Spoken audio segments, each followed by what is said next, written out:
अच्छा रहा है।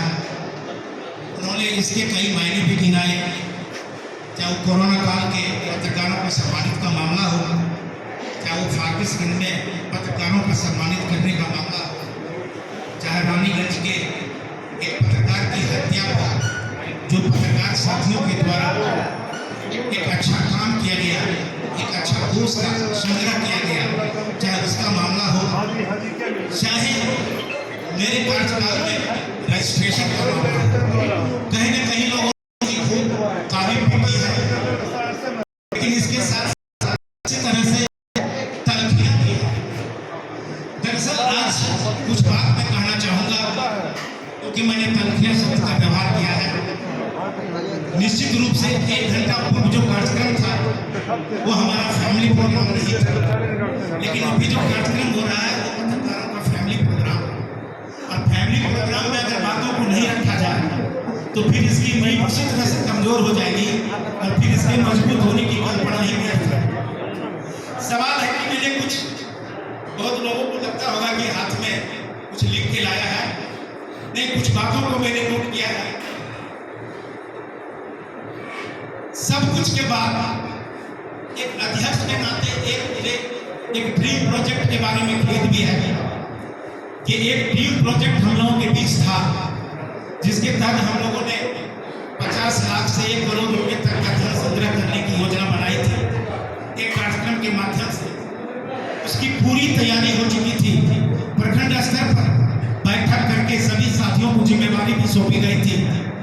यहाँ तक कि फिल्म इंडस्ट्री से बड़े बड़े गायक उदित नारायण जैसे लोगों का प्रोग्राम भी फाइनल लगभग हो चुका था, मगर वह प्रोग्राम कोविड का भेंट चढ़ गया।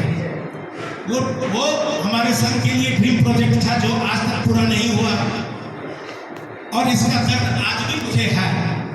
कहीं ना कहीं जब मैंने अपने अध्यक्ष पद की दावेदारी दी तो मेरे मन में इस बात का भी मलाल था कि जो ड्रीम प्रोजेक्ट के मैंने अधूरा छोड़ा है उसको अपने कार्यकाल में पूरा करूंगा, क्या इसके लिए जो करना पड़ेगा। लेकिन एक बात मैं आज सबके सामने कहना चाहूंगा कि संघ में मेरी तलखी की शुरुआत रजिस्ट्रेशन के समय से ही हुई थी, क्योंकि हम एक लवारिस पर काम करने वाली संस्था संवेदना के संरक्षक भी हैं, और सोसाइटी एक्ट के तहत 1.5 साल पूर्व हम लोगों ने फारबिसगंज रजिस्ट्री ऑफिस से उसका रजिस्ट्रेशन भी करवाया था। तो संघ का रजिस्ट्रेशन के बारे में मुझे जानकारी थी। मुझे लगता है कि मैं अगर गलत बोलूं तो हमारे सचिव जी जरूर मुझे बीच में टोकेंगे, रोकेंगे, मुझे कोई आपत्ति नहीं होगा। मैंने लंबे समय तक सचिव महोदय से आग्रह किया कि फारबिसगंज में रजिस्ट्रार से सारी बातें हो गई हैं, आप आइए यहाँ से रजिस्ट्रेशन करवाइए, किसी तरह का एक्सपेंस भी नहीं होगा और कोई असुविधा नहीं होगा। लेकिन मेरी बातों को सिरे से खारिज कर दिया गया, सिरे से खारिज कर दिया गया।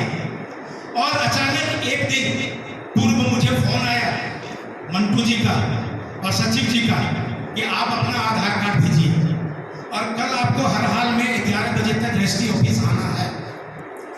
दूसरे दिन रजिस्ट्री ऑफिस गए, जो माहौल था उसमें साइन किया तो मालूम हुआ कि रजिस्ट्रेशन हो गया और इसमें 18 सदस्य बनाए गए हैं। तो मुझे यह देख के बहुत पीड़ा हुआ। माहौल ये नहीं था कि उस टाइम में मैं विरोध कर सकता हूं, लेकिन इतना तय था कि कहीं न कहीं इसमें मेरी भी जिम्मेवारी थी, एक अध्यक्ष के नाते मेरी जिम्मेवारी थी कि मुझे रोकना चाहिए था। लेकिन कभी कभी परिस्थिति इस तरह से होता है जहां आपका कुछ नहीं बनता, कुछ नहीं चलता है, हैवोक हो जाता है, एक सूत्री राज हो जाता है, वहां आपकी कोई अहमियत नहीं होती है। तो मैंने बात की इस संबंध में, मैंने कहा कि ये कैसा 18 लोगों की सूची है। इस सूची में जो हमारे सबसे पहले अध्यक्ष है परवेज भैया, उसका नाम तक नहीं है। किसी भी सूरत में उसके नाम को आप दरकिनार नहीं कर सकते हैं। दूसरी बात कि 18 व्यक्ति का अगर सिलेक्शन का नाम सी है तो एक जनरल मीटिंग करके सभी सदस्यों के राय से 18 लोगों का नाम लिया जाना चाहिए था। उसमें न तो भरगामा का कोई सदस्य, नहीं तो उसमें कोई नरपतगंज का कोई सदस्य, यानी कई तरह के हैं जहाँ कोई सदस्य भी शामिल नहीं था। उसके बाद भी मेरी किसी ने गंभीरता से नहीं लिया। जब मैंने देखा कि अब संघ में इज्जत बचाना मुश्किल है, तब मैंने ग्रुप में एक पोस्ट किया।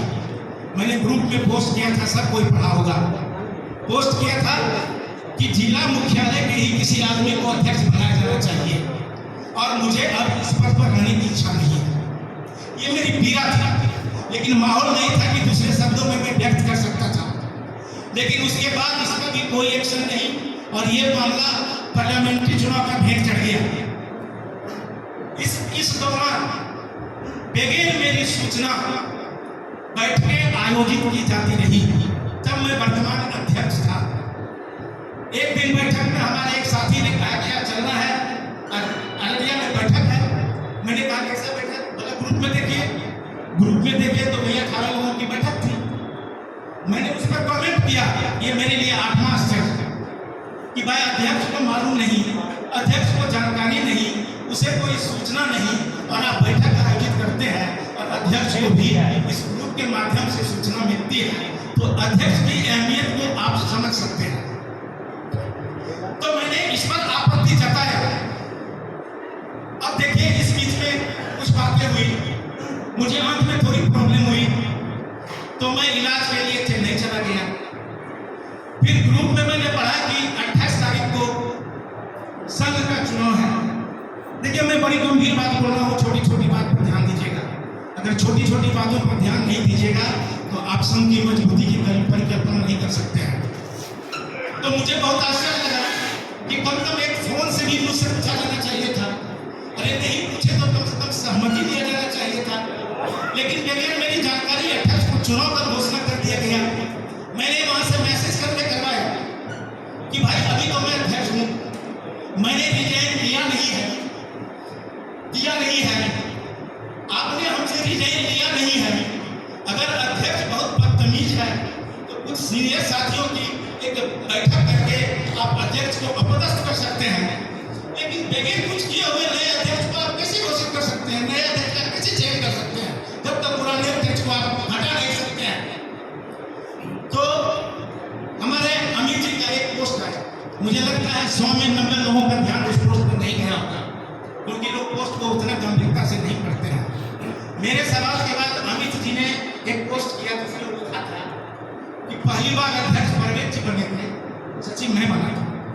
दूसरी बार अध्यक्ष अमरेंद्र जी बने थे, सचिव मैं बना था। लेकिन किसी को भी लिखित प्रमाण पत्र नहीं दिया गया। ये मेरे आरोप का जवाब था, किसी का ध्यान उस पर नहीं दिया। जब लिखित नहीं था तो फिर किस बात का अध्यक्ष था? ऐसी कई बातें हुई 28 के बैठक में फोन से। देखिए छोटी छोटी बात कि किस तरह से एक निवर्तमान अध्यक्ष से ही आप उनको इंसल्ट करते हैं, उनकी आप ख्याति से खिलवाड़ करते हैं और आप मोनोपोली को एस्टेब्लिश करना चाहते हैं। क्या इससे संगठन चलता है? आप लोकतंत्र की बात करते हैं। 28 को जब मैं चेन्नई में था तो मुझे फोन पे स्पीकर ऑन करके पूछा गया कि अगले 4 तारीख को मीटिंग होगी, क्या उसमें आ सकते हैं? मैं कहा कि मैं 4 तारीख को उपलब्ध हूँ। ठीक है, 4 तारीख को मीटिंग हो गई।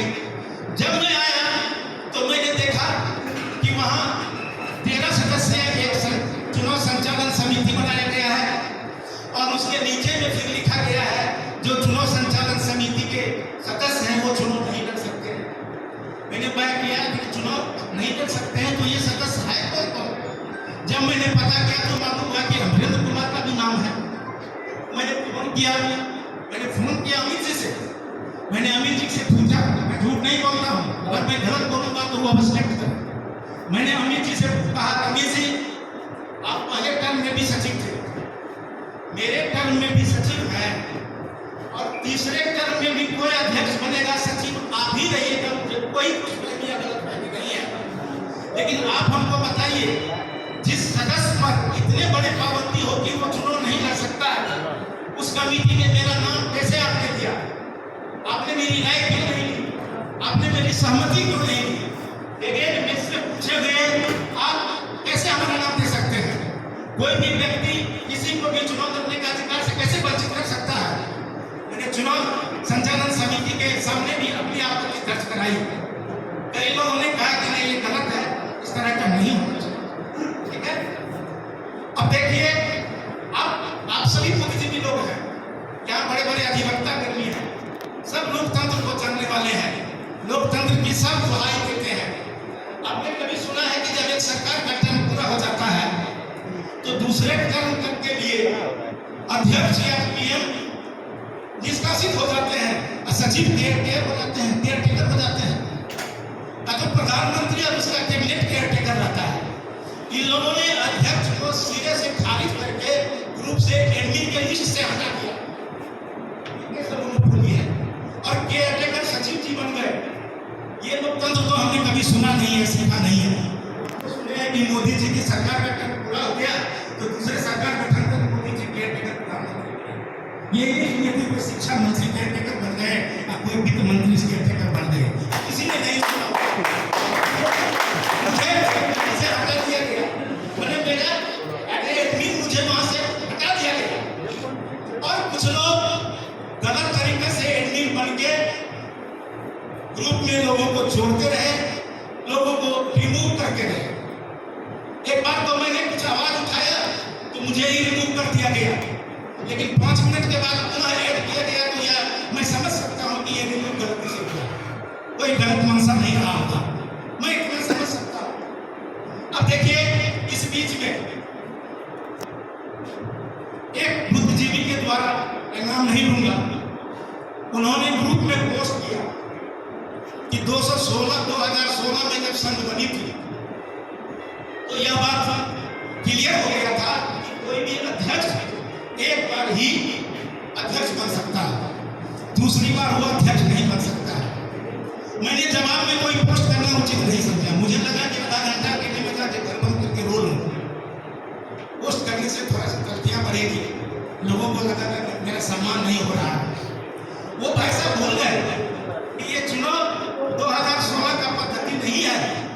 आपने डिस्ट्रिक्ट प्रेस एसोसिएशन नामक संघ का रजिस्ट्रेशन करवाया है, उस रजिस्ट्रेशन में 18 सदस्यों का नाम इंक्लूड किया है और उन्हें चुनाव लड़ने का अधिकार दिया है। उसी 18 नाम में अमरिंदर कुमार का नाम है। आप कैसे रोक सकते हैं उनको चुनाव लड़ने से? ये कौन सा पोस्ट है? और आपको 2016 का याद है, लेकिन 2016 के अध्यक्ष याद नहीं है, परवेज आलम, जिसको आप लोग मक्खी की तरह क्लास से हटा के फेंक दिए। 3 क्लास में भी बच्चे पढ़ते हैं ना, तो उन्हें सिखाया जाता है कि बताओ देश का पहला प्रधानमंत्री कौन था, बताओ देश का पहला मुख्यमंत्री कौन था। उसी तरह से जब संघ की चर्चा होगी ना तो लोग पूछेंगे संघ का पहला अध्यक्ष कौन था, नहीं उसको आप कमेटी में रखते हैं, नहीं उनको आप रजिस्ट्रेशन में सदस्य बनाते हैं, नहीं उनको संचालन समिति में सदस्य बनाते हैं। की संस्था है। और देखिए, मैं तो निर्णय से शब्द का इस्तेमाल नहीं करूंगा, लेकिन इससे ज्यादा भ्रष्टाचार और क्या होगा कि जो व्यक्ति ने सचिव पद के लिए अपनी दावेदारी दी है, वो ग्रुप का मॉनिटरिंग कर रहे हैं, किसी को ऐड कर रहे हैं, किसी को रिमूव कर रहे हैं, क्या उसको नैतिक हक है? जो व्यक्ति दावेदारी पेश किया है वो ग्रुप संचालन करेंगे, वो ग्रुप के एडमिन बनेंगे, वो उनका संचालन करेंगे। ये सारी बातें सबके सामने हैं। हम तो साफ करते हैं कि कहता है ना, वसूलों पर आँच आए टकराना जरूरी है, जिंदा है तो जिंदा नजर आना जरूरी है, लेकिन ये कोई बात नहीं है। आप मोनोपोली करेंगे, सार्वजनिक संस्था करेंगे, जहां मर्जी वहां थोपेंगे, इसको लोकसभा का चुनाव बना देंगे, आप ही सब कुछ रहिए, आप ही सिपाही रहिए, आप ही चोर रहिए। कहा गया है ना कि महसूस ये होता है कि वक्त की तबाही है, महलों में उजाले हैं, कुटियों में सियाही है, शीशे की अदालत में पत्थर की दवाई है, कातिली मुहब्बत है, कातिली सिपाही है। कई कहानियां कर रहे हैं, ये कैसा दिया है?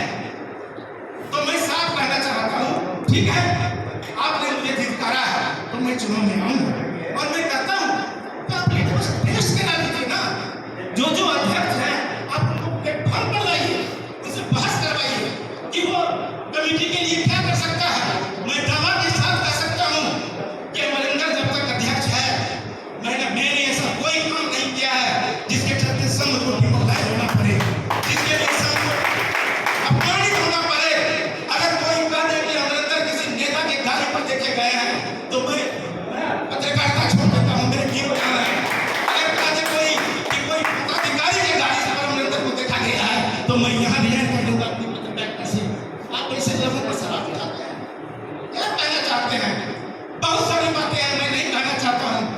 संगठन को संगठन रहने दीजिए, और एक तरफ जहां उस अधूरे सपने को पूरा करने के लिए मैंने अपनी दावेदारी दी है, वहीं इस संगठन में, इस संघ में